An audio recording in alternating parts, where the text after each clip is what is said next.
Hello guys welcome my back my new भिडियोमा हजुरहरूलाई स्वागत छ।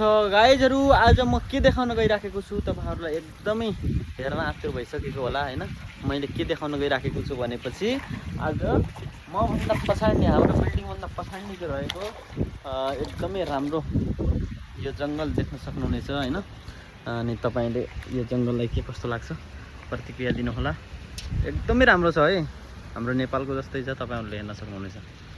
पुरै यहाँ बाँसै बाँस छ अनि बाँस लगायत अन्य बिरुवाहरू पनि छन्। यसमा धेरै थरीका जडीबुटीहरू पनि होला नि सायद जस्तो लाग्छ मलाई। अनि नरिवलका बोटहरू, फलफुलका बोटहरू धेरै छन् साथीहरू। अनि म चाहिँ आज माथितिर पानी भरिराखेको छु र हाम्रो छत यो माथिको छत हालेको लगभग 5-6 दिन पुग्यो हैन। अनि यो तलको यो स्टेटस हिजो अस्ति हालेको हो। त्यसभन्दा पछि यो आज बाहिरको यो उदाउँदैछन्। अब केही दिनपछि लगभग एक हप्ताभित्रै यहाँ भित्रको यो हालेर पनि यो माथिको भुटु पनि ठाडो पारिहाल्छन् हैन। अनि त्यसको लागि तयारी छ। साथीहरू एकदमै धमाधम लागिराखेका छन्। तपाईँहरूलाई देखाउने छु आज यस्तो पानी चार्ने काम भइराखेको छ। मेरो चाहिँ चार्ने काम हो साथीहरू, विशेष गरी यो चार्ने काम गर्छु। यस्तै छ, मैले आफूले गरेका सम्पूर्ण प्रक्रियाहरूलाई मैले तपाईँहरूमा देखाउने गरेको छु हैन।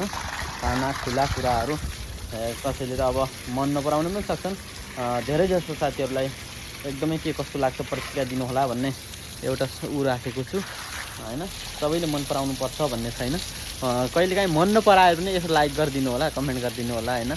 धेरै साथीहरूसँग पुर्याइदिनु होला, सेयर गरिदिनु होला। विशेष गरी भन्न चाहन्छु यो मेरो पुरानो आइडी हो, फेसबुक पेज हो हैन।